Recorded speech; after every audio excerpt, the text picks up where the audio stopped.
Hello everyone, a very warm welcome to all of you and thank you for joining us today for the webinar on preparing an effective grant application by Professor Roop Mallik, India Alliance Fellow at TFR Bombay, and on India Alliance's Senior and Intermediate Fellowships in Basic Biomedical Research by my colleagues in the grants team. I hope you are all doing very well and are keeping good care of your near and dear ones. My name is Yukti. I am Communications and Public Engagement Officer at DBT Wellcome Trust India Alliance, and I'll be your host for today's webinar. Before we begin, please allow me some time to introduce you to my organization, DBT Wellcome Trust India Alliance. We call India Alliance it in short. It's an independent, dynamic public charity that funds research in health and biomedical sciences in India. India Alliance is an independent, dynamic, funding agency that invests in transformative ideas and supportive research ecosystems to advance discovery and innovation to improve health and well-being. It is jointly funded by the Department of Biotechnology, Government of India, and the Wellcome Trust UK. For more information, please do visit our website www.indiaalliance.org. You can also follow us on social media through these handles. A few housekeeping before we proceed. The webinar is being recorded, so if any of your friends or colleagues misses out on today's session, they can always follow the recording of the webinar. The recording will be available through India Alliance YouTube channel. If you have any questions during the webinar, please drop your questions in the question box. Please make sure that the questions only pertain to the topic of the webinar. In case the webinar ends abruptly due to any kind of technical glitch, please join back using the same registration link that you just used. And the e-certificate will be provided at the end only to those attendees who will be attending the entire webinar. So here's the agenda of today's webinar. The first session will be on writing an effective fellowship application. This is going to be a 45 minutes long session. It will be taken by Professor Roop Mallik, who will talk about, who will be sharing some important tips and advices about writing an effective grant application. He'll talk for about 20 minutes and this will be followed by question and answers. Following this, the second session will be on the senior and intermediate fellowship schemes. This will be taken by my colleagues from the grants team from India Alliance. So without much ado, please join me in welcoming Professor Roop Mallik. He's a professor in the Department of Biological Sciences at Tata Institute of Fundamental Research, Mumbai. His area of research is biophysics. He works on the nanoscale molecular motor proteins that transport materials such as virus, endosomes, etc. inside living cells. Roop has been a recipient of various awards and grants. Here's a quick snapshot of Roop's academic profile.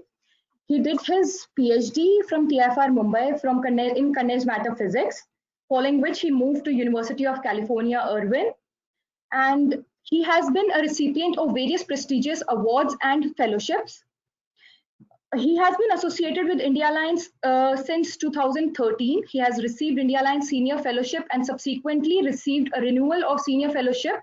So I'm sure our audience will have a lot to learn from Roop's experience of preparing a grant proposal, including India Alliance Fellowships, Wellcome Trust Fellowships, and many more. So I welcome you, Roop. Over to you. Thank you, Yukti, and a warm welcome to all of those who are attending. I hope all of you had a good lunch and are ready for the next hour or so.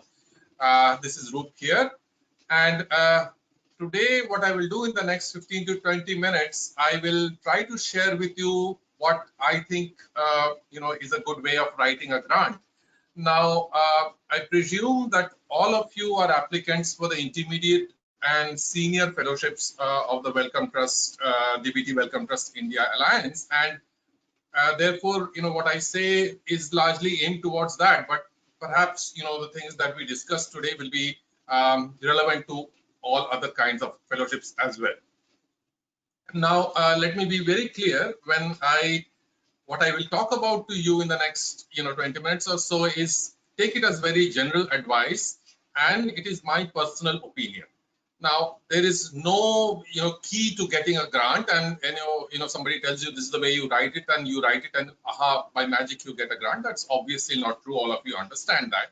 I can just try to share with you what worked for me a few times because I was lucky to get the senior fellowship, and so take it in that spirit. And of course, if you have some specific questions, those can be discussed at the end of what I say with me. and also with all the other staff from the India Alliance who are online with this. Now, the first thing you should be clear in mind, you may have applied for other grants in the Indian ecosystem or outside, but make no mistake, these are extremely competitive grants. Okay, your chance of getting it is low, and the chance of success is low because there are a lot of people applying. I mean, I'm told that there are about 300 or so applicants who registered for this. So there's a lot of interest in these grants. And why so? Because these are really excellent for you to get started. And the kind of things that these India Alliance fellowships offer you, both the intermediate and the senior one, I think they're quite unique in the amount of flexibility you get with this. And if you really ask me, I have now received 2 of these senior fellowships. One was from the Wellcome Trust UK, and then later from the Wellcome Trust India Alliance, and then I am going to start another one later and early next year. So they really set up a career for you. This is about setting up your career. It is not about getting one grant and getting that one experiment done. This is about a long-term thing, a long-term visibility for you, and trying to learn a way of working and be competitive when you do things. Not just writing grants, when you write papers, when you employ people from your lab, what is the right way to do things? I think you will learn a lot if you associate with these grants. Other than that, one of the most important things is that even if you apply for the grant and you don't get it, let's say, okay, still the peer review that you get, the feedback that you get, that is invaluable. When if you do get the fellowship and you attend, if you'll be attending the India Alliance annual meetings every year, the kind of fellowship that you get, the kind of people you meet, the way informal way, the frank way in which you can talk to people, that really is invaluable, and that gives you a new confidence in your own abilities. So I really value this fellowship, and I think it has really set up my career, and I hope that the same will be true for some of you as well. Now, coming on to the writing the proposal itself, all of you, or maybe some of you, would be aware that there is a specific format to this proposal. You just don't write a story like like a random story, but there are particular columns, and there are particular boxes in which you have to fill in things, and you really have to pay attention to that. Okay, I will give you one simple example. The mistake maybe some people do.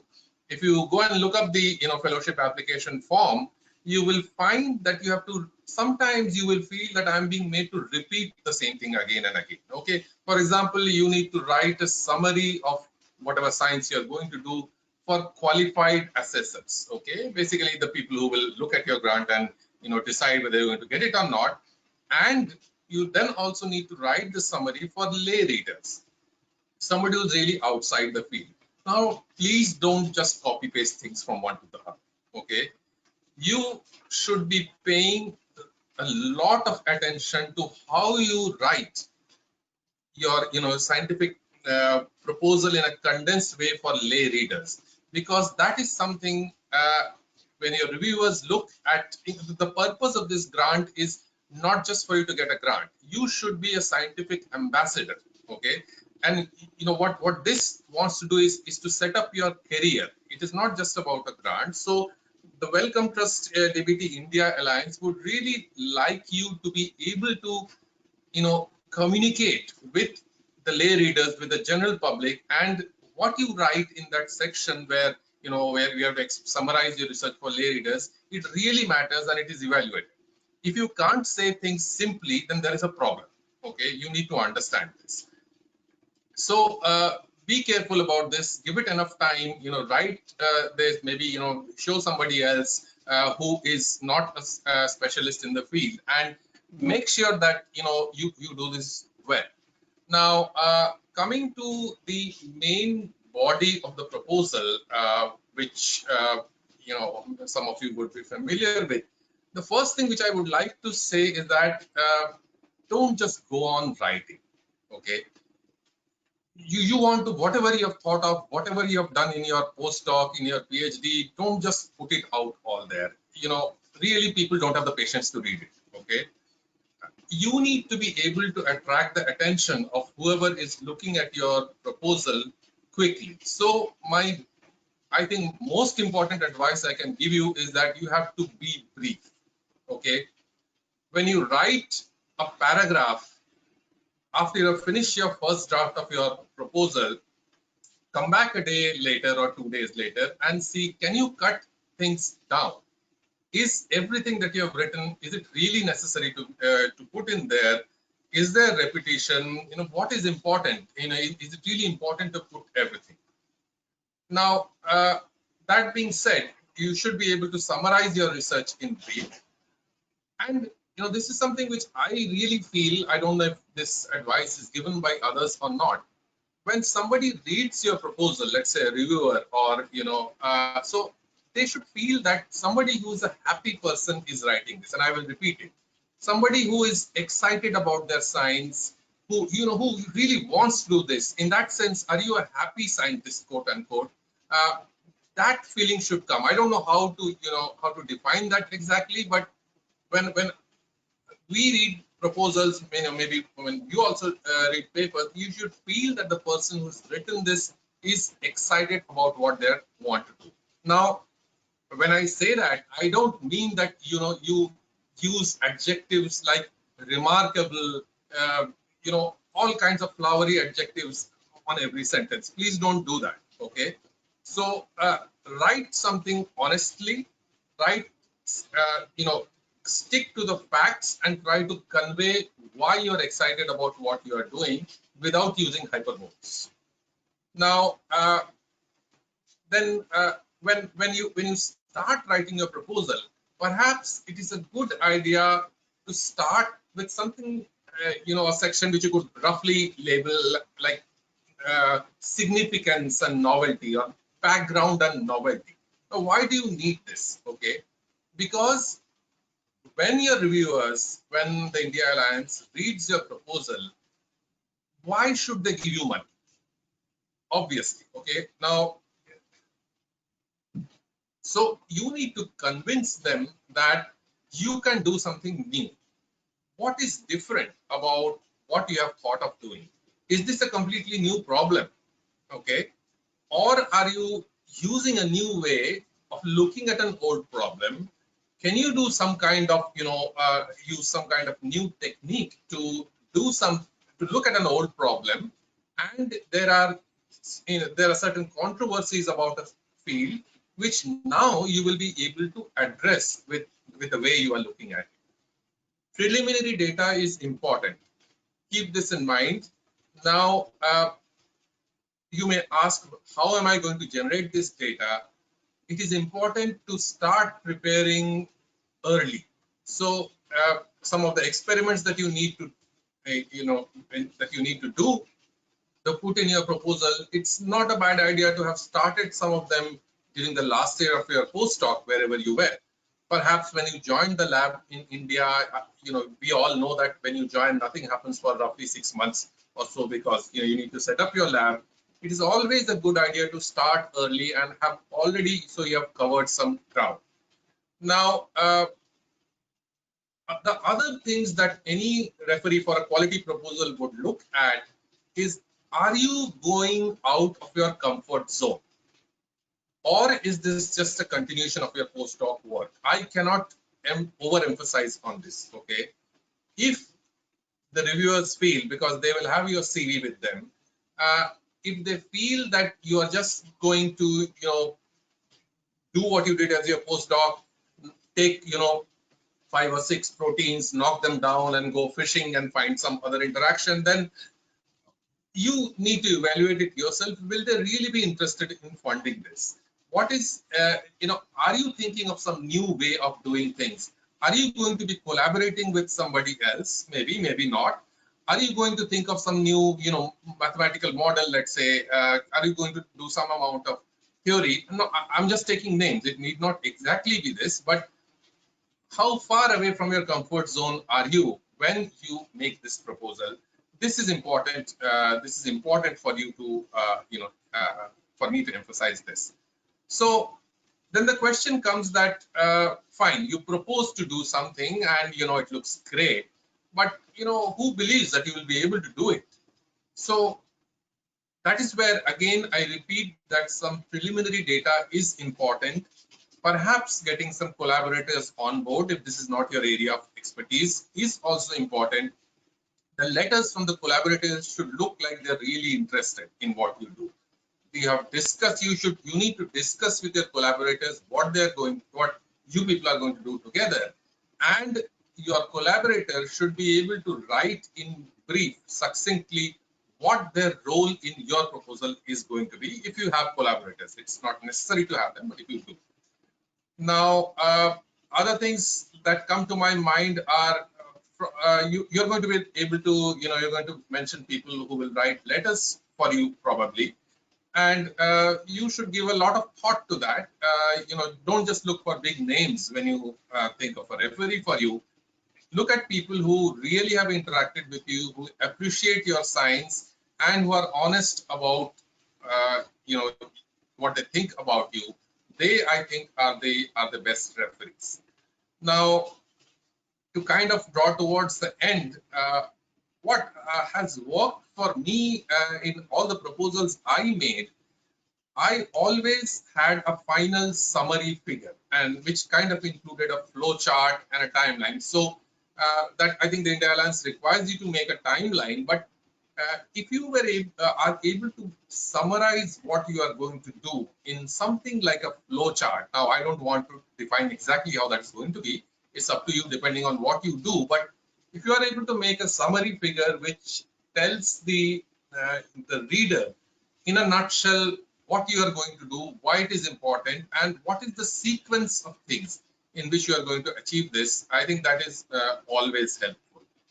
The last part of your proposal, I guess, would be the budget. And now I think the senior fellowship is capped at somewhere like 4.5 crores, and the intermediate fellowship is capped at about 3 or 3.5 crore. I don't remember exactly, but now you don't need to reach that cap. Okay. It's not necessary that if you are writing for a senior fellowship, you have to ask for 4.5 crores.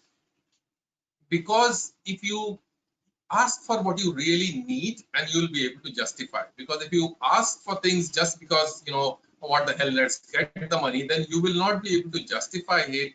And this, if you are called for an interview, could be a problem, okay, if you're not able to justify. Now, having written all these grants and the budget and everything, and let us say, you did a good job and now you get the interview call. So what to expect there? It is like any other interview, but it's quite serious. The India Alliance is very gracious in the way they host you, in the way they treat you there. So you will be treated well. Now, when you enter your, the dark room where you will be interviewed, you will find approximately, 10 or 12 people sitting there, and they will ask you very specific questions. You will have to make a short presentation. They will ask you very specific questions from what you have proposed in your research. So really, you should have everything at your fingertips. You should understand exactly what you have said, and you should remember what you have written, and you should be able to defend it. My advice to you is that when you're asked something, sometimes they may ask, say, you're not going to be able to do this. Don't be meek, okay?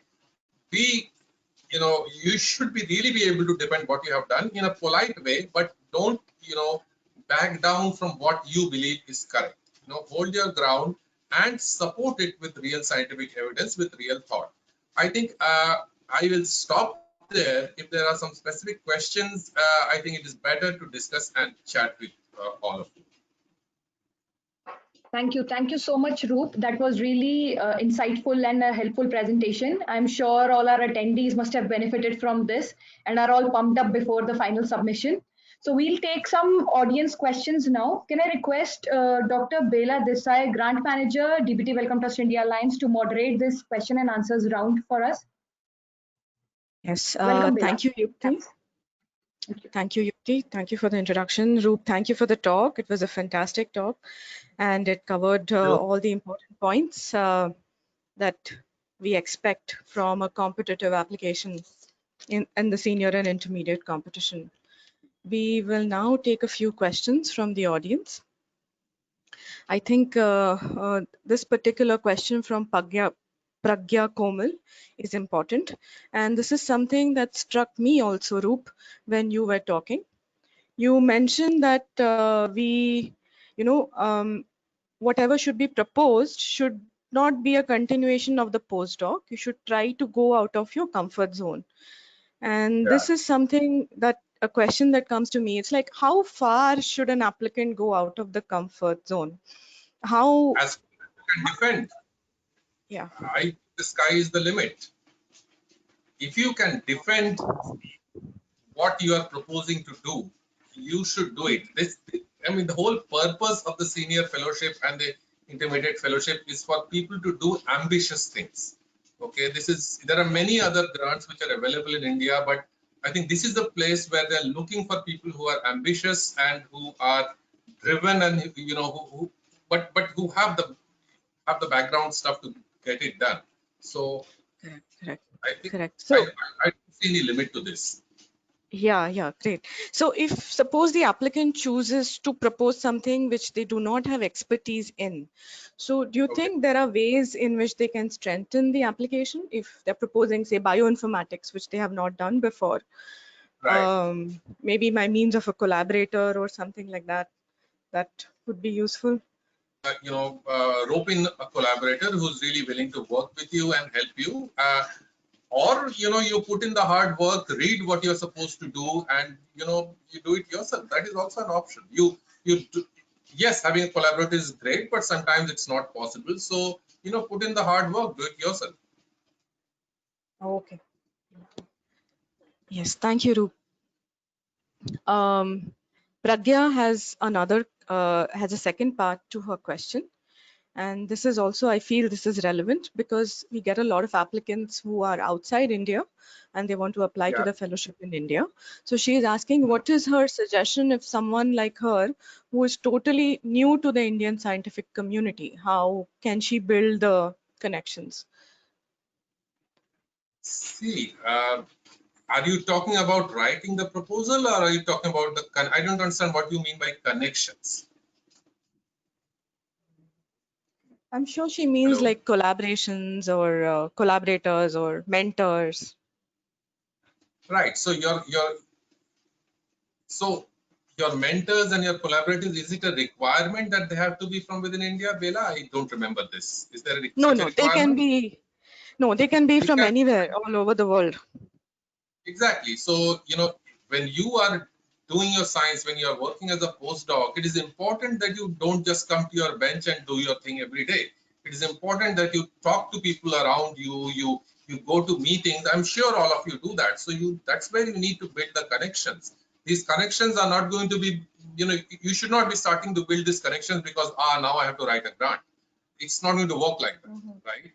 So you need to be open about your science. You need to discuss it with colleagues, with experts in the field, and so that they will care about what you do and they will support you when you need to write a grant like this one or whichever grant.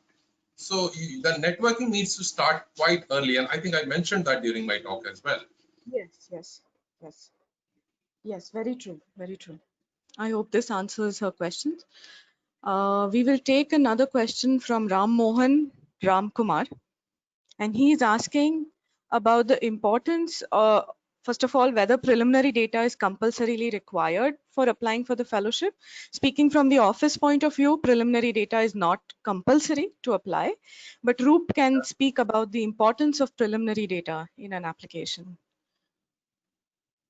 Yes, as Bela just told you, it is not compulsory, of course, but somebody is going to read your proposal is going to feel much comfortable if they know that at least some of this you can actually do. Now, if let's say you don't have preliminary data, and another possibility is that most of the things that you're proposing to do are very established techniques, and they are all things that people have been doing. It's a Western blot or something like that, where it's unlikely that you will not be able to do it. Then the question arises, what is really new about what you're going to do? So trying to be able to use a new technique sometimes to do what you propose to do is also important. So the question will arise in a reviewer's mind.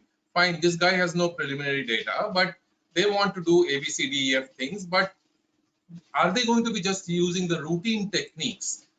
So that could be a disadvantage, right? The routine ways of doing things that may make your application less attractive. Now, it again will vary on what you write, but these are the broad parameters that I can talk about. Yes, correct. There is another interesting question from Ritika Sad. I'm sorry if I didn't get the surname properly. And this also speaks to an aspect that you talked about, Roop. Like, she's talking about the happy scientist part that you mentioned. And she says that generally how people convey their excitement is by use of these, she's put it in quotes, flowery adjectives. Would you like to comment on that? Well, sometimes maybe they are, they're deserved, but, don't overdo it. That is important. Once in a while, yes, if you see something really which you feel is remarkable, you can maybe say it's remarkable cautiously, but then it should really be remarkable. Okay, nobody is going to be, misled by the use of adjectives, because the people who read your grants are fairly smart, and they have handled things like what you have written. And if in the beginning in the abstract you say that you have done this remarkable, wonderful, and all of these things, then you raise the bar there. And then when they go through your proposal and they don't find those remarkable and wonderful things, then it's really a crash. So yes, you can use it, but it should really, describe what you do if you use such adjectives. Yes. Thank you, Roop. Then we have a question from Akshit Malhotra, and I think it is quite pertinent. How important is the host institute in the application? What are the key characteristics of a host institute that India Alliance looks at? So this is something which I can give some peripheral advice, but this question is perhaps better answered by you guys who are with the Wellcome Trust. But broadly, is the host institute a place where more or less the basic facilities are available, and whether the host institution, will you get enough time to do your work? Will you get embroiled in 100 different administrative things and teaching and all kinds of things, which to some extent you will get involved, but will you find enough time for your research? Okay, this is because somebody is giving money for you to do your research, and if you don't find time to use that money, then what's the point in giving you money? So I think that's what the India Alliance looks for. Is this a place where you will get time to do your research, and will this place give you the infrastructure beyond which your own innovation, you can put your innovation to work? And if you're given nothing, then it's going to be hard for you, obviously, to work. Yes, absolutely right, Roop. As long as the host institution is not for profit, and it can show that it can provide the facilities for the research, that is all that we look for. Rest, it is up to the applicant. Now there are many fellows all over the country, and many of the host institutions are already covered. And once you're funded somewhere at a certain host institution, I mean, you know about the place, and it's easier for you guys to fund another one, right? Yeah.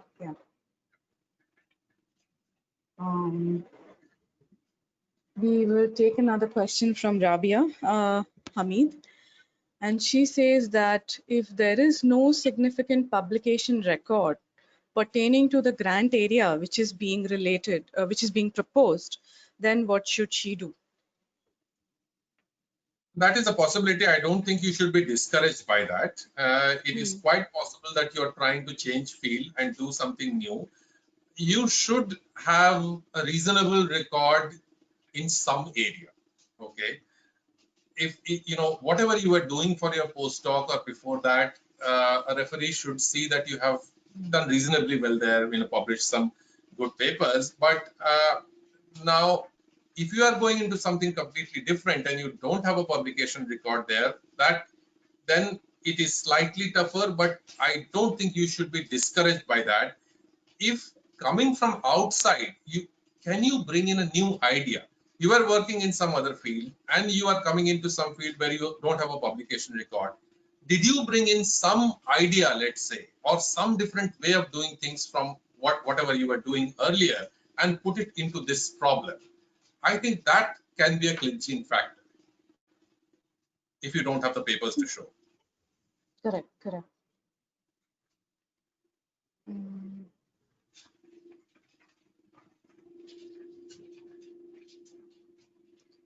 And here is a question which is quite specific in a way, but it is still relevant.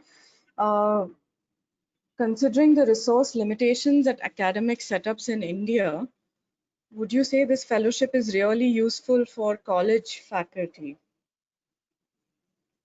I don't understand what that means exactly.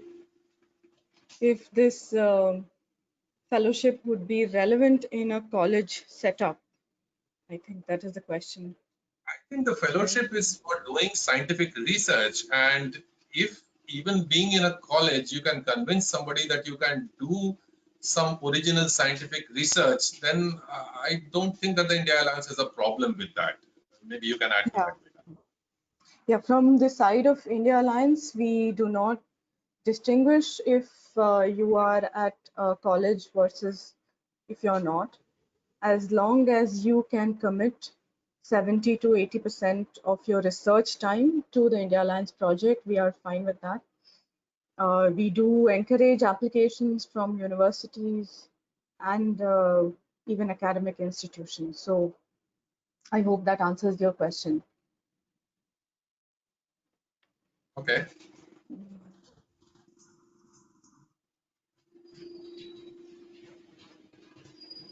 There's a question over here asking how many awards will be given out in this round. We cannot give out any specific numbers, but out of all the applications that we get, we usually have about 5 to 10% of a success rate. So when Roop said at the beginning that this fellowship is very competitive, he's absolutely right about that. Yeah.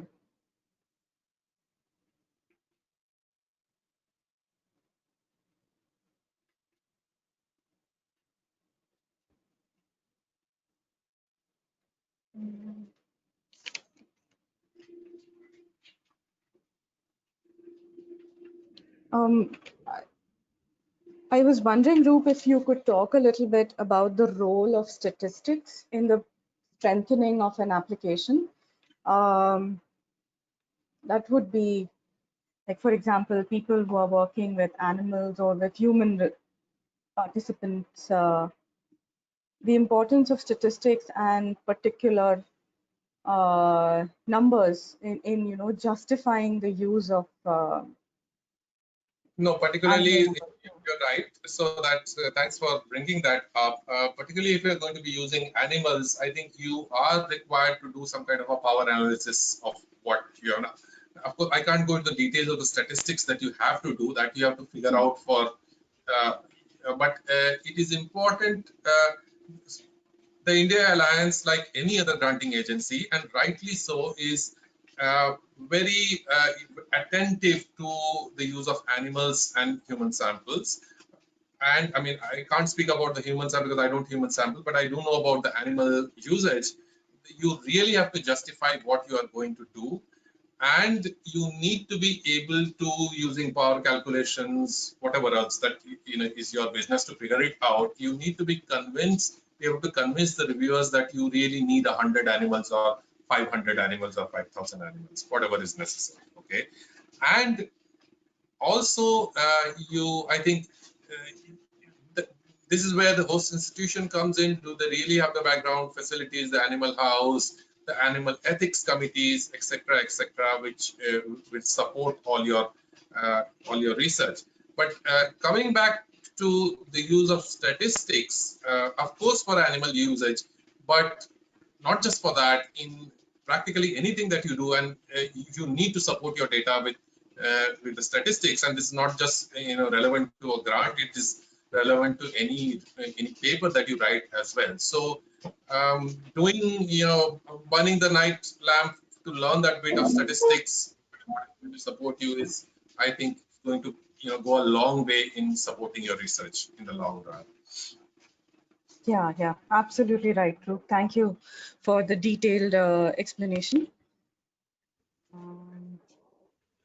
We have a question here about collaborators, and this question is, can there be overlap between my work and the work of the collaborators, or should there be absolutely no overlap in techniques? I don't think it's a problem if there is some overlap. People who's, if they are doing exactly the same thing and you have a collaborator, then obviously there's a problem. But you should be able to, it's difficult to give a very clear answer to these kind of questions, but if you should be able to argue in your fellowship why that collaborator is required. What is it that they bring new to your collaboration? Now, that doesn't mean that they have to be coming from a completely different universe or anything like that. No, not at all. How does their expertise and their contribution gel in? Why is that collaborator really needed? You should be able to convince the viewers. Now, there's no one way of doing it. Yeah, absolutely right, Roop. This is exactly what we see. As long as the collaborator themselves is properly justified within the proposal, it does not matter. Don't we have a bring question. in collaborators for the sake of bringing in collaborators. Exactly. Yeah, fantastic. And it has to be properly justified within the application. I see a lot of questions here which are related to the fellowship. We will go through Syed's session and then we'll take up these questions. If these are still not answered, we'll take up these questions after the end of Syed's session. But there's another interesting question over here which says sometimes fishing trips are the basis for novel discoveries. How comfortable is India Alliance if one aim is a fishing trip? I think Roop can talk about it and then we can. I've had fishing trips in my objectives. Typically in your proposal, you will write 4 aims or 5 aims. And I can't remember the exact details, but I do know that in 2 of my proposals, the last aim has been a fishing trip, and I have said that explicitly. Look, here is what I know about, and I'll come till here. And now this last aim is going to be a little, exploratory is the word I have used. Exploratory, and you obviously don't say explicitly that's going to be a fishing expedition, and you should be able to convince that if it works, what kind of fish are you going to catch? Yeah. Yeah, exactly. Absolutely right. So typically, if one aim is a fishing trip, that's fine. Once you've convinced the referees that you really have something in your basket for the last aim to be a little speculative, adventurous, exploratory, that's absolutely fine. Yes. I think what the reviewers are really looking for is if you also have the insight to know that this is a fishing trip and to mention it as such, like as you said, you mentioned it that this is an exploratory aim, then the reviewers recognize that you also recognize that this is a ambitious aim. Yeah. Thank you. I do think, again, I would agree that your application should look ambitious. It's not just, it's something you're going out of your way to do something, that's when you have, better chance of success. Correct. So,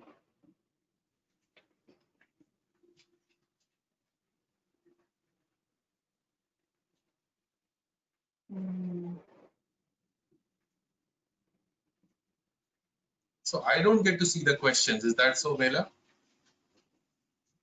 I am not sure. I will. Yukti, could you answer that? Roop, I'll have to assign you questions and you can only see those specific questions. But just wondered if there's an easy way to do it, then I can maybe see the question, but maybe it's not there. Don't worry. Okay.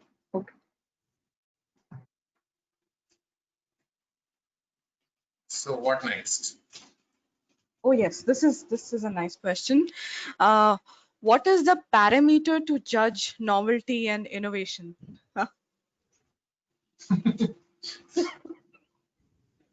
Novelty and innovation is the parameter to judge novelty and innovation. No, how do you answer that?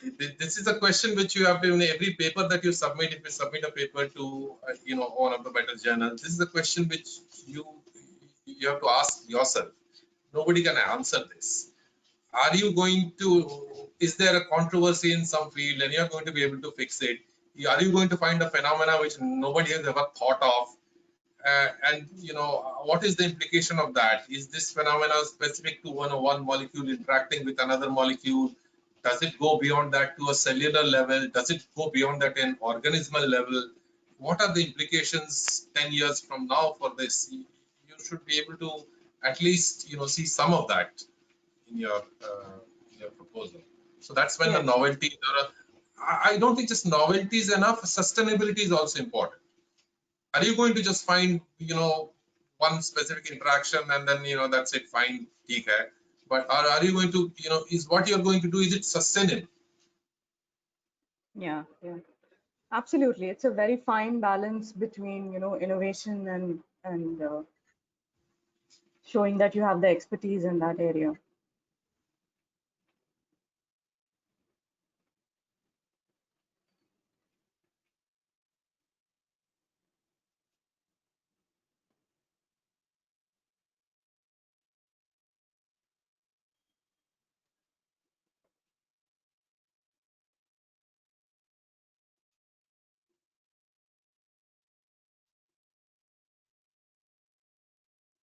So here's another question. Will having collaborators be seen as your weak point, especially if you lack expertise in that area? No, I don't think so, not at all. But again, if it depends on the way you present it. If there are let's say in a proposal there are 5 collaborators and they're kind of doing very peripheral things, that may not go down well. It's what I think. I don't. I would be careful about it. But if you have a collaborator who's really going to put in their heart and sweat into your project, that's what the India Alliance is looking for. Okay. And thank you, Roop. We'll move to another question, that is it absolutely mandatory to have a great CV to apply for this?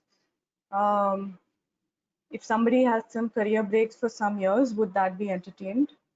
Speaking to the latter part of the question, yes, and if you have taken career breaks, please mention it in the application. Syed will talk about it in his talk.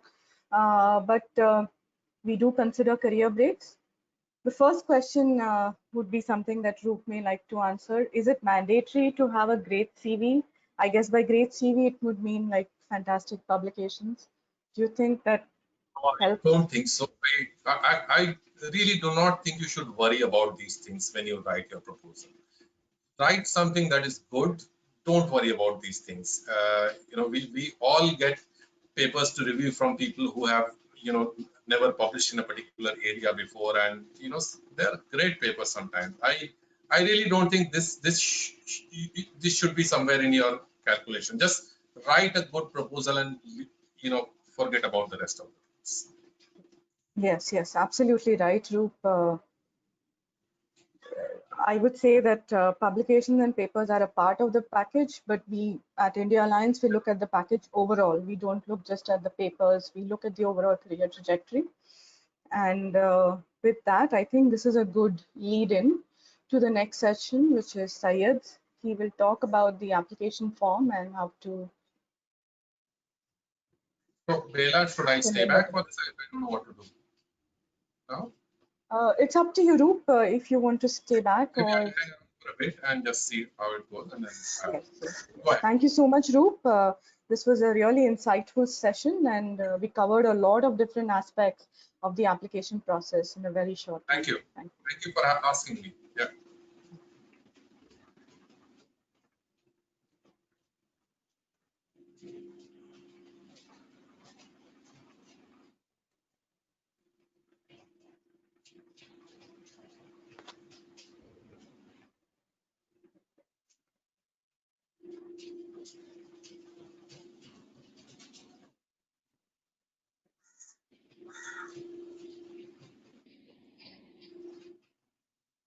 Thank you, Roop and Bela, for addressing these questions. I believe that many things are clearer on the other side now. With that, I would like to invite my colleague, Dr. Syed from the grants team. He is a grants advisor at DBT Wellcome Trust India Alliance. I request him to take us through India Alliance's senior and intermediate fellowship in the light of its remit, eligibility, provisions, requirements, and application forms. Welcome, Syed.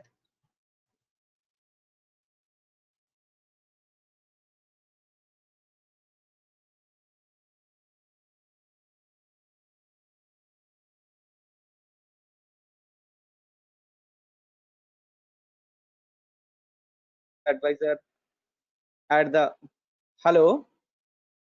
Am I audible? Yes, Syed, you're audible. Okay. So good afternoon, everyone. I hope this everything is going well during these trying times. Thank you for joining us in the webinar on Senior and Intermediate Fellowship Scheme organized by the DBT Wellcome Trust India Alliance. My name is Syed Asrafuzzaman and I am Grants Advisor at the India Alliance. I really hope that all of you are doing well and taking very good care of yourself during these trying times. I have with me my colleagues Bela Desai and Yukti Arora, and we are really overwhelmed by the interest received to attend this webinar. So at the very beginning, Yukti has demonstrated the technical aspect of this webinar. So I will not go into that part. In this webinar, I will try to give an overview about the schemes as well as a bit about our policies so that you can design your application more effectively. Before I talk about the scheme, which is called Senior and Intermediate Fellowship Competition, let me tell you about our organization a bit. So DBT Wellcome Trust India Alliance is an independent dynamic public charity that funds research in health and biomedical sciences in India. India Alliance invests in transformative ideas and support research ecosystem to advance discovery and innovation to improve health and well-being. India Alliance is jointly funded by the Department of Biotechnology, Government of India, and the Wellcome Trust UK. So I have divided this session in 3 different parts. The part 1 is related more about the administrative requirements and the policies, including the purpose of the fellowship, eligibility criteria, remit, and various provisions available under the scheme. The part 2 is mainly related to the technical aspects of the scheme, where I will give you a brief overview about the different sections of the application form as well as application processes. And the part 3 is mainly deals with the interactive sessions, where we will take up your questions and try to address them as much as possible. So as you can see from its name, the SIF competition consists of 2 different fellowships designed to support different stages of an academic career. The one is known as the intermediate fellowship and the other as senior fellowship. As the name indicates, the intermediate fellowships are more suitable for those who have just crossed the early stages of their career and wish to undertake high quality research and want to establish themselves as an independent researcher in an Indian academic institution.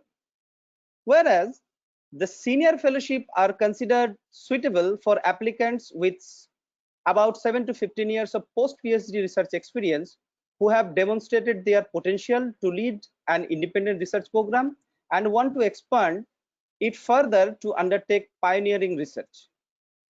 So next is who can apply. So this is more about the eligibility criteria. So who can apply and who cannot. In general, the SIP competition is open for basic and veterinary researchers with 4 to 15 years of post-PhD research experience. The research experience is calculated from the date of the viva of the qualifying degree. For this case, mostly it is PhD, and to the deadline for submission of full application for that particular round of competition. So although the eligibility criteria for both senior and intermediate fellowship remain the same, that is the 4 to 15 years of post-PhD experience, we would advise to choose the most appropriate scheme suitable for you based on your qualification, research experience, career trajectory, and the track record.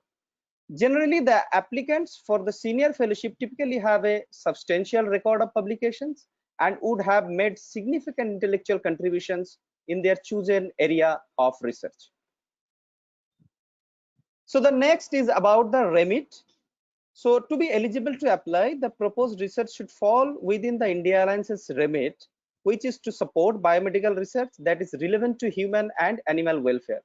So please note that when I talk about the biomedical research as the remit of the India Alliance, I want to mean any basic and translational research that is relevant to the human and animal welfare. If you are still unsure your research proposal falls within the remit or not, please write to us at info India Alliance at the indiaalliance.org with your CV and a summary of your proposed research work to receive more precise answer on it. So here I have outlined some of our policies that you must know before applying for the SIF competition. So the first one is the resubmission policy. According to the India Alliance policy, following consideration of full application, resubmission to the same scheme or a junior one is not permissible. For example, if you are invited to submit a full application for an intermediate fellowship, you cannot submit an application for the intermediate fellowship further, irrespective of outcome of the decision of on your proposal, whether it will get shortlisted for the interview or not. So the next one is about the dual fellowship policy. As per our policy on the dual fellowship, the applicant cannot hold any other fellowship simultaneously with the India Alliance fellowship, which means if you are awarded and choose to accept the India Alliance fellowship, you will not be allowed to hold any other national or international fellowship concurrently with the India Alliance fellowship. So the next policy is on time commitment. As per the policy of India Alliance, the intermediate fellows are expected to spend 80% of their research time on the India Alliance funded project, whereas the senior fellows are expected to spend 70% of their research time on India Alliance funded project. In both the cases, the India Alliance also expect from grant holders to spend more of their time on research with any non-research activities such as teaching or administrative duties not normally exceeding 8 hours per week. So the next part is the policy related to the personal support. So when we consider for personal support, 3 different situations may arise for the applicants. Number one, in cases where the applicant has been receiving or has commitment to receive a salary for their host institution, which is less than the amount of the salary set for the intermediate or senior fellowship, the India Alliance will top up their salary so as to meet the level of salary as set for the scheme. In the second cases, where the no financial personal support is forthcoming for the applicant from the host institution, the India Alliance will provide the total amount of the fellowship set for the individual fellowship scheme. And the third one is if the host institution contributions to the fellows personal support exceeds the India Alliance cap for salary, in that cases no personal support will be provided. So the next is the policy on plagiarism. So the India Alliance expects very high standards from applicants and considers plagiarism or even self-plagiarism to be against the ethos of good scientific practice. As a policy, the India Alliance actively checks applications for plagiarism using state-of-the-art publishing tools and retains the right to disqualify plagiarist applications from the current or any future competitions. So you are requested to pay utmost attention to this aspect if you wish to apply for any schemes of India Alliance. So the next slide is on the fellowship provisions. So as you can see on the screen, the fellowships has tenure of 5 years and provides the fellows personal support as and when applicable, research expenses including consumables, contingency, equipment, travel and manpower if required. So when I talk about the manpower, so generally funding for up to 2 research staffs may be requested under the intermediate fellowship and up to 4 support staff may be requested for senior fellowship. In addition to those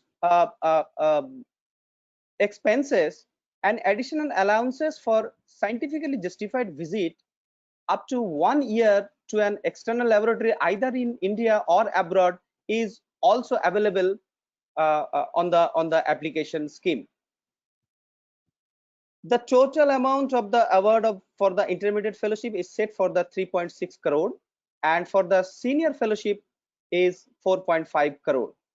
So while I have discussed about the provisions available under the scheme, let me remind you that the preliminary application does not include a budget for the fellowship. This part is only required at the stage of the full application submission. So the next is on the role on applications. So I have listed here different roles that are applicable to the SIF competition. As you can see, there are certain roles which are mandatory and some roles are optional as well. Let us discuss first about the mandatory roles. The first mandatory role is the lead applicant. So the lead applicant is the individual applying for the fellowship. This individual is responsible for filling in application form, editing and completing it. Also, the lead applicant must select and coordinate among various roles to ensure that complete form is submitted by the deadline.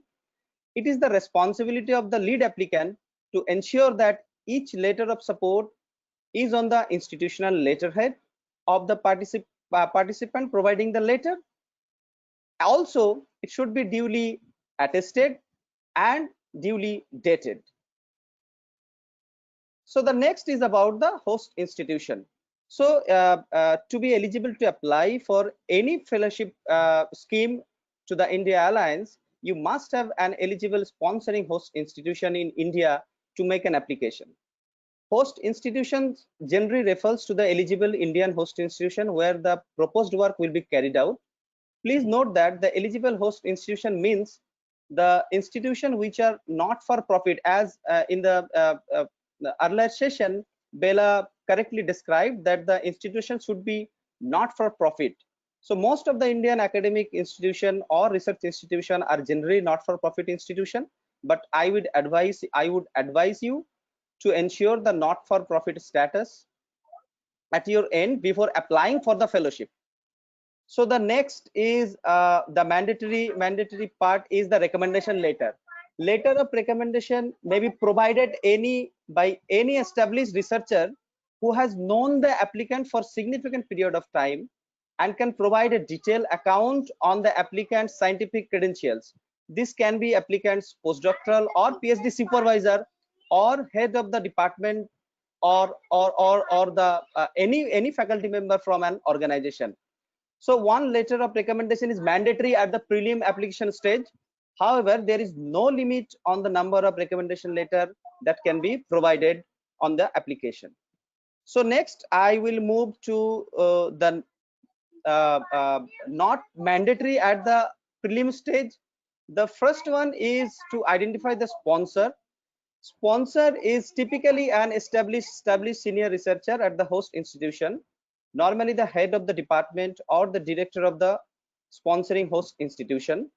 Please note that the sponsor should be in a position to guarantee the space and resources at the institution for the entire duration of the grant and hold a contract of employment that extends beyond the grant. Although this role is not mandatory at the preliminary application stage, however, the most probable sponsor must be indicated on the preliminary application for reference purpose. The sponsor role is mandatory at the full application stage. So the next optional role is the mentor. The mentor role is optional at the preliminary application stage, but this role is mandatory at the full application stage for intermediate fellowship only. For senior fellowship, the mentor role is optional at all stages of the application processes. However, the applicant would be able to improve the quality of their application and subsequent work by identifying a mentor for his proposal. So the next one is the external sponsor. This is also an optional role on the application, both at the prelim and full application stage. We can discuss more about the role during the question answer session if you have any questions or doubt about this specific role. The same is applicable for the collaborators. The corroborators is optional for both prelim and full application stages. So now we have come to the part 2 of our discussion, where I will discuss about the application form. So the first part of the application form is the project summary, which includes project title, a short research summary not more than 750 words, and the references. So for references, kindly provide full, I would advise you to kindly provide full citation, including title of the paper and the details of all authors. So it all should not be used unless there are more than 6 authors or so. Please use the Vancouver referring style if you wish to use. Regarding the format, we would advise you to write your research summary in 11-point Arial font with a single space. And lastly, I would like to reiterate, I have discussed about the plagiarism just few minutes back, but I would like to reiterate that the India Alliance has a strict policy on plagiarism on your and your proposal may get rejected on the basis of the same. So you are requested to pay utmost attention to this aspect so that your application will not get rejected because of the plagiarism issue. So the next part on the application is about the host institution details. So as I discussed, that this is a mandatory requirement for preliminary application as well as the full applications. And as I discussed about the administrative requirement of the host institution while discussing the role on application, here I would like to remind you to ensure the not-for-profit status of the institute before proposing the same as a host institution. Apart from the details of the host institution, in this section you have to list out the reasons which led you to choose this institution for your research. Also, please give an outline on how does your proposed research related to existing research at this institution. For example, is there any special arrangements or techniques or equipment that is available with the host institution which is necessary to execute the proposed research work? The explanation should not exceed the limit of 500 words. Also, you have to give an idea on what kind of support you expect to receive from the selected host institute, be it is a technical support or intellectual or administrative support.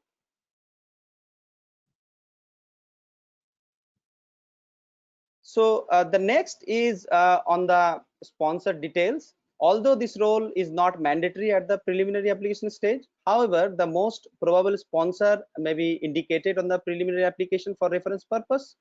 If you have already identified your sponsor, you have to fill the details of your sponsor such as name, designation, organization, department, etc. In case you have not identified your sponsor yet, you have to give a reason for the same as well.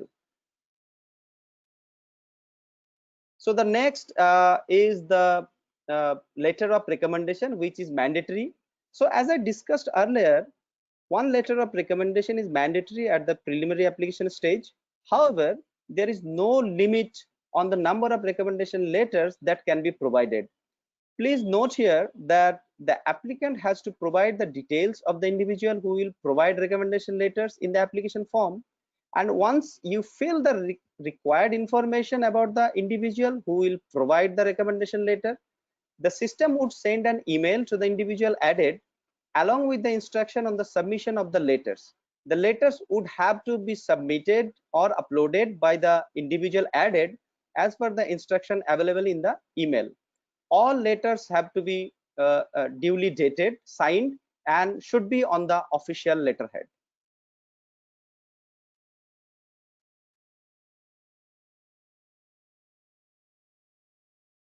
So the next is about the mentor details, and this is again not a mandatory role for prelim application. However, this section may be completed by those who are planning to establish an intellectual link with a mentor who could provide guidance on various aspects of the research program during the tenure of the fellowship. So should you choose to add a mentor on your application, you have to fill the details of your mentor, including your plan on what kind of guidance you would expect to receive from your chosen mentor.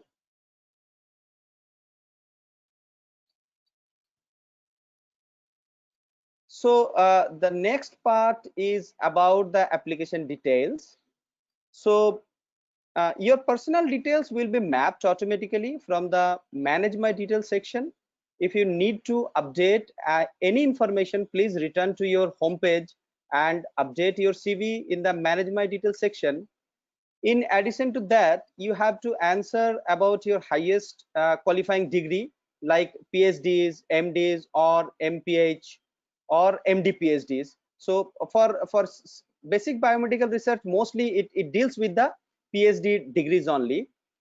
Also in this section, you will be asked to provide information about your status at the host institution, whether you already hold a faculty position at the host institution, or being considered for a faculty position at the host institution, or do not have any faculty position at the host institution. So the next part on the application is about the applicant CV, and here the details of your educational and previous post held information will be mapped automatically from the Manage My Details section, as I mentioned earlier. So please give as much as details possible while filling the personal details section. So the next is career breaks. As few minutes back, as Bella mentioned, and someone asked for the question that whether we give due respect to the non-research career break. So yes, due consideration is given to any period of non-research career break, if any, following the completion of the PhD, and the same is not counted toward your post PhD research experience while we calculating your eligibility criteria. So please mention as a numbered list only the dates, duration, and the reasons that lead to the non-research career breaks in your career. So the next is the publication details. So also this information will be mapped. This information will be mapped from the My Details section of your account. You can check the formatting on the PDF while the application is in progress by going to the summary page and clicking on View or Print PDF to ensure that every applications is available with the application form. I would like to advise some do's and don'ts while you are mentioning your publications. For example, please ensure that all entries should be in chronological order with most recent first. Use the subheadings to segregate the list, such as, for example, research articles, or if you have published some review articles or reprints or patents like that. Don't put all in together. Please put use subheadings to segregate the list. Use uniform referring styles. The author details, including the author order and corresponding author information, must be accurate and should be as per the published article. Improper representation of the credit or authorship would be considered as a serious misconduct by the India Alliance and may lead to rejection of the application. Publications should have names of all authors, and as I mentioned in case of reference also, that et al should only be used for more than 6 authors. Also, I would advise to use asterisk marks to highlight if you are a corresponding author along with other co-corresponding authors, and use underline marks if you are a first author or joint first author. Please provide, if possible, number of citations at present in the bracket at the last end of the each publications, each entry, but do not, I would really request that do not list the journal impact factor. So the next part is about the Google Scholar profile. So we request you to please upload the citation index of your publications as a histogram using Google Scholar. Also provide a link to your Google Scholar profile, and please make sure that your profile is available in public and continue to keep so until your application is under review with the India Alliance. So the next is about the scientific career to date. So here we expect that you need to summarize the progression of your research career to date, emphasizing mainly the key achievements, awards, involvement in training to the students or support staff, or any major contributions to the research field, and what actually motivates you to seek a career in the research.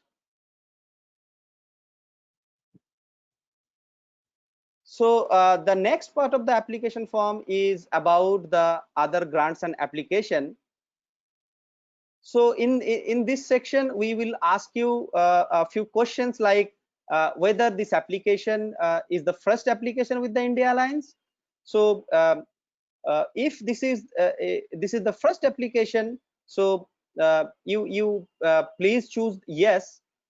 In case of no, then we will ask you to provide detailed information of your previous applications, including the reference number, the schemes applied for, and the outcome of the proposal submitted as well. So in this section also we ask for the details of any fellowship or grants that is currently ongoing with you. So if you have any grants ongoing with you as a PI or as a co-PI, please attach a 200-word abstract of all ongoing grants and fellowship under the attachment and additional information section of the application, indicating scientific or technical overlap with the proposed research. Also, please provide information if you have any grant or fellowship applications is in progress with any other funding agencies, whether it is in abroad or in India.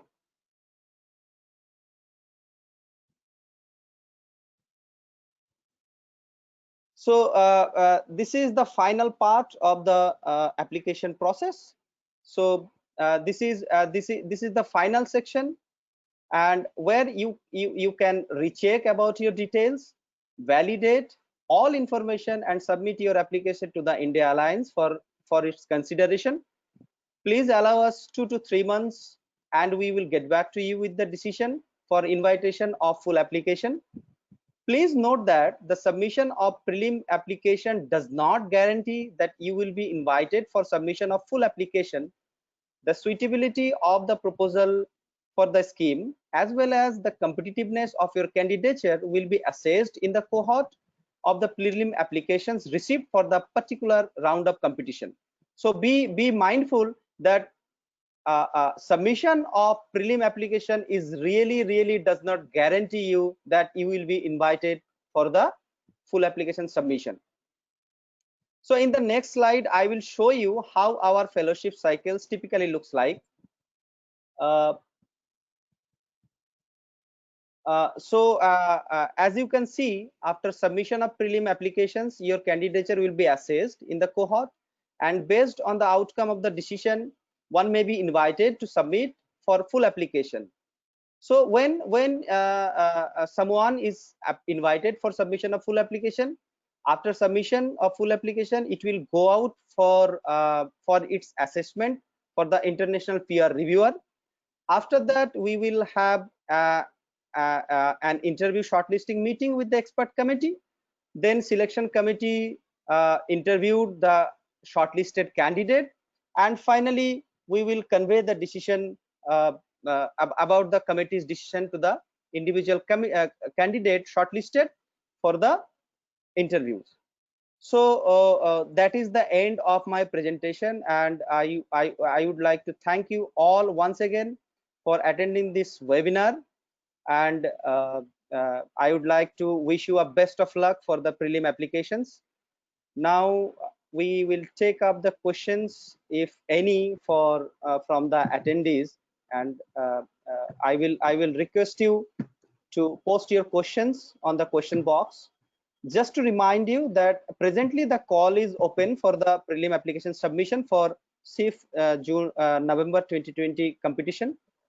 So the deadline to submit the prelim application is on 30th July 2020 up to 2 p.m. of Indian Standard Time. Thank you all.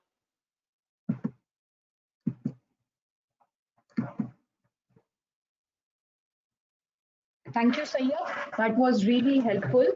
We'll quickly dive into the questions as we are running a little out of time. So I'll start with the first question, and we'll request Bela and you to answer these questions. So the first question goes like, is it necessary that the preliminary data has to be published?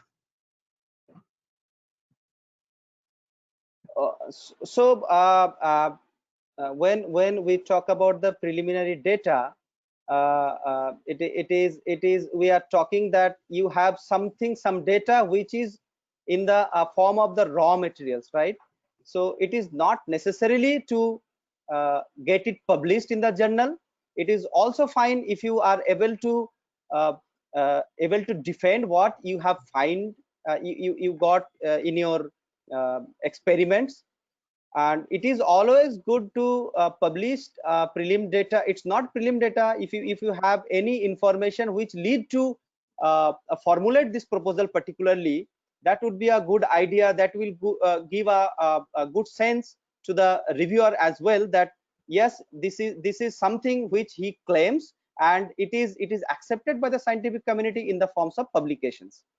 So Bela, if you want something, if you want to add something on it. No, you have covered everything. Thank you, Sayyad. Okay, thanks, Sayyad. So the next question is there any website or any portal where successful grant calls have been archived? Yes.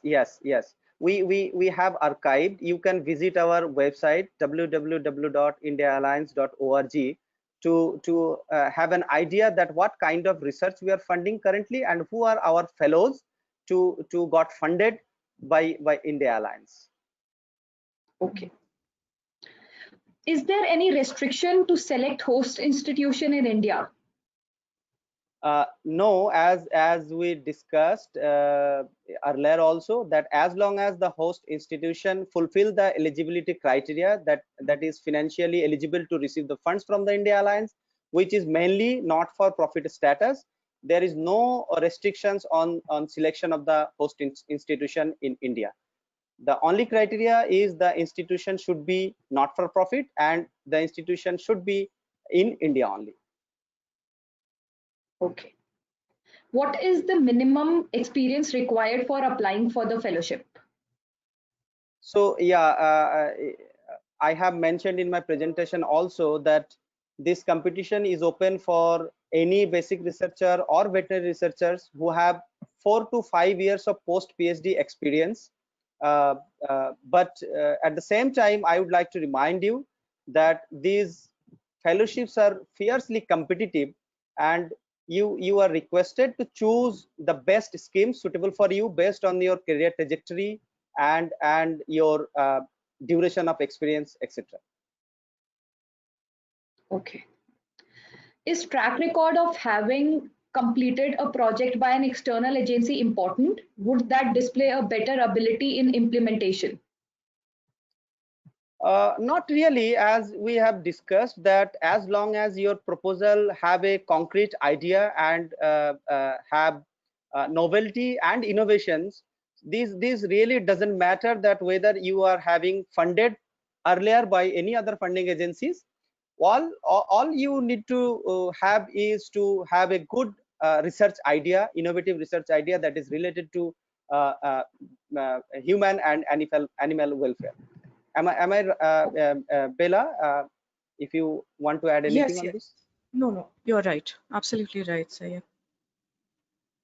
Okay, so this is a question that we commonly encounter. Do you think people from state universities should apply and select the universities as the host institution? Yes, of course, and we encourage the people from the state universities or even the smaller universities to come up with us and apply for the grants. We will be grateful to them.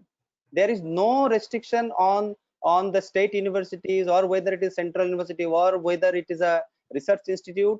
As long as the institute is eligible to carry out the research work and it is not for profit, we are welcome.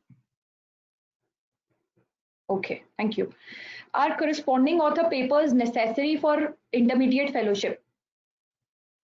While it is not mandatory as a policy or to decide the eligibility criteria that one should have a corresponding paper corresponding authorship in a paper, but yes, it is always good to have a corresponding paper which will give an impression that the candidate has the ability to lead the research as an independent researcher, right?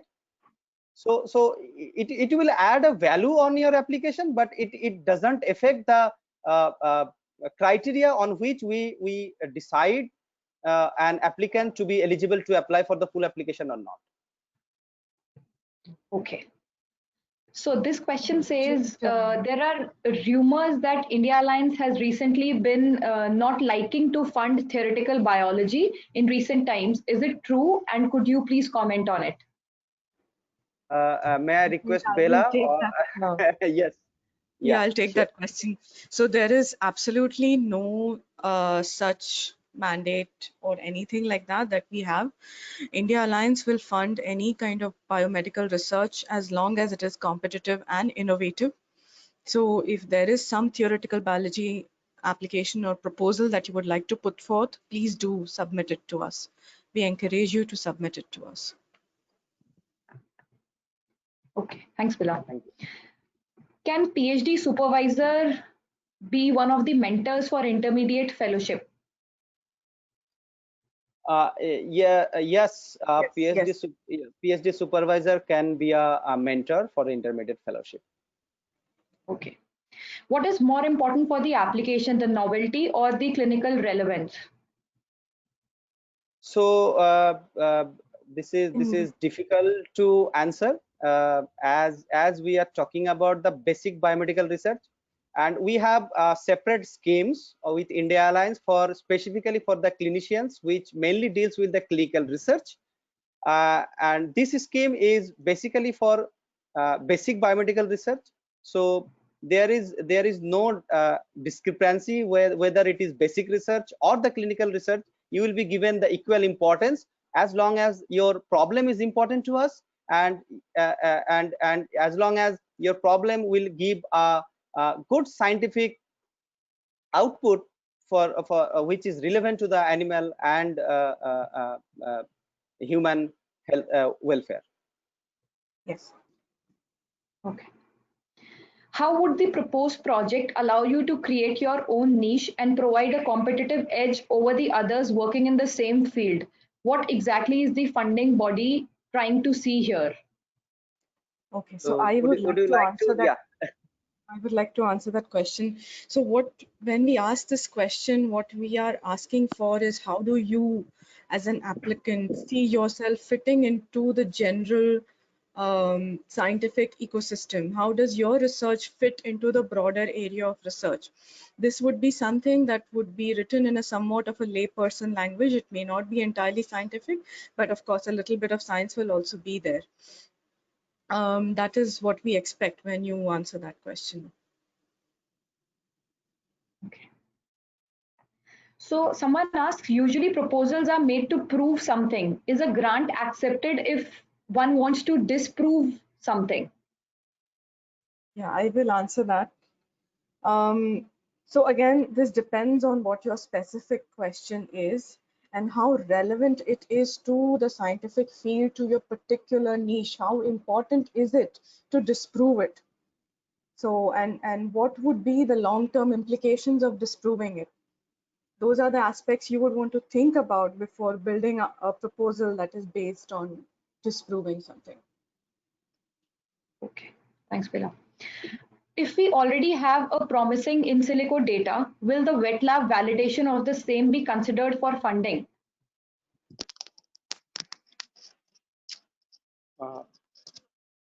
Yeah, so Yes.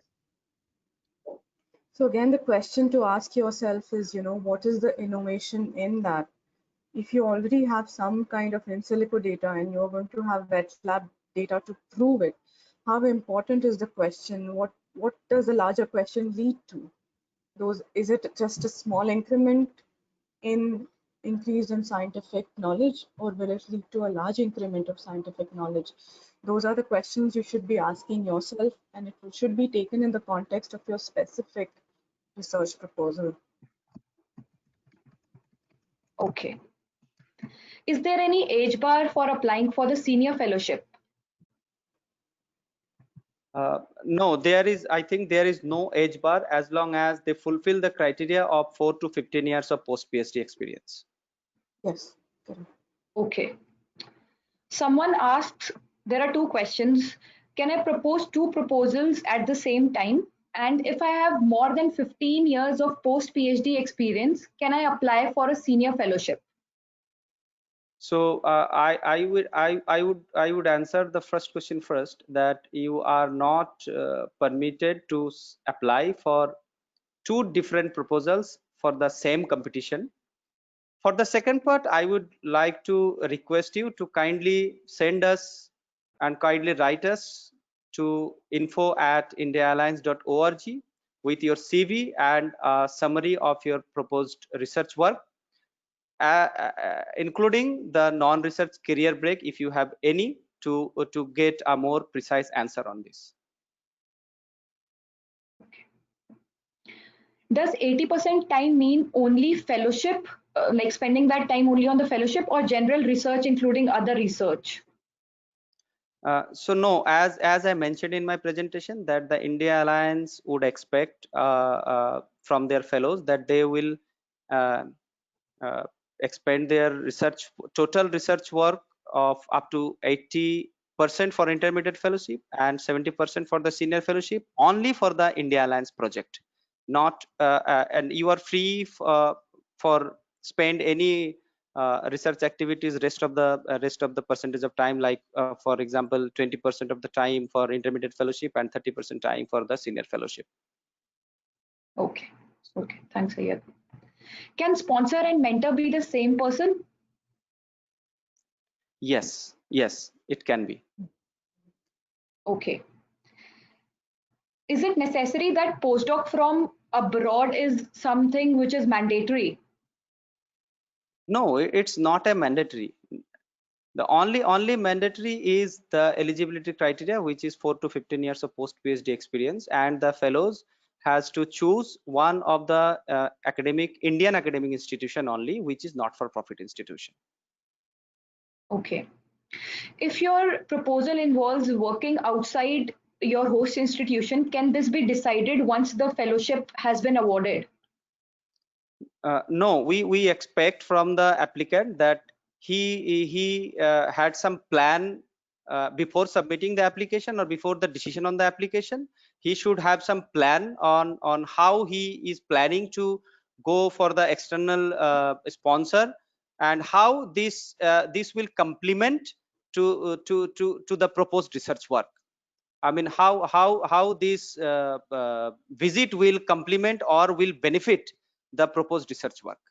So we expect that someone who has already a plan for visit to the external laboratories, we expect that they should formulate it in a concrete manner in the proposal itself.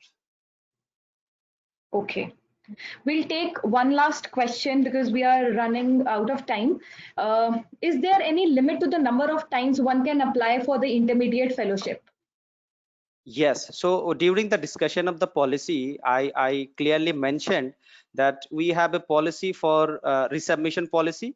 Like if you are invited for an application, for example, for intermediate fellowship, and once you submitted the application and it is considered by the office, irrespective of the decision on the proposal, you are not permitted to submit on the same fellowship or a junior one. You can always apply for the higher level of fellowship. For example, if someone is not able to go through with the intermediate fellowship, he is not able to submit, and he is not able to submit in the intermediate fellowship, but he can submit in the at the senior fellowship level. Okay, thank you. Thank you, Bela. Thank you, Sayyad. That was extremely helpful.